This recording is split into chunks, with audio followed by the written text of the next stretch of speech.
I absolutely love Captain America in this game. He is one of the best Vanguard characters there is. He's actually really fast for what would be considered a tank, which is insane. He has good defense, good offense. He just feels absolutely phenomenal. And a good Captain America can make so much space for your team. It's freaking ridiculous. So with that said, today I'm going to show you guys why you should be picking up Captain America besides the fact that he is America's ass. Captain America's primary fire is called Sentinel Strike, so if you land 2 hits like this, then your next 4 hits are going to be shields that can launch and ricochet off walls and enemies. It's absolutely ridiculous how much damage this guy can do. Captain America's alternate fire is called Living Legend, which is where you just stand here and you have a shield that has 400 HP. It's going to be able to block a ton of damage and a ton of hits, and it actually regens fairly quickly in between uses, so you want to make sure you don't hold it down the whole time.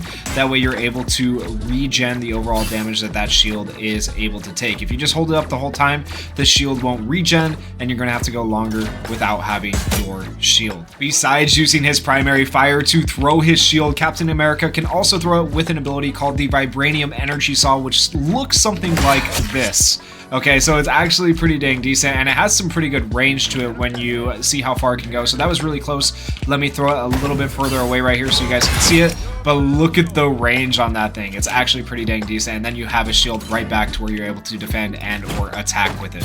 Following all that, I want to talk about Captain America's movement ability. So he has an ability called Leading Dash where he literally just dashes. He's really fast as far as Vanguard characters go. Like, he's absolutely freaking insane for that reason. It allows him to create so much space for your team. It's absolutely ridiculous. He also has the Liberty Rush, where if you hit that, you will dash towards the enemy and get in close and personal. It's just to help close the gap as a tank so that you can get in and do your melee damage, because once again, on his primary skill, you won't get those extra shields that you can throw unless you're able to dash in and do that melee damage. So that dash is really, really helpful. And finally, if you are high enough up in the air, you can do something called a Super Soldier Slam, where you slam down into the ground, knock enemies up, and you're able to do pretty good damage. This is also just to help close the gap so you can get in closer to enemies and do your real damage with his primary fire. And last but not least, we have Captain America's ultimate called Freedom Charge, which allows him to dash at enemies and potentially knock them up as well.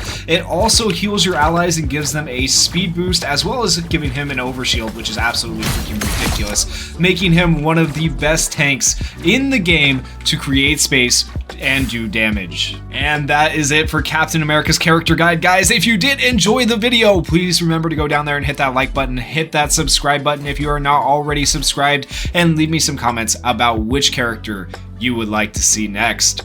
Peace.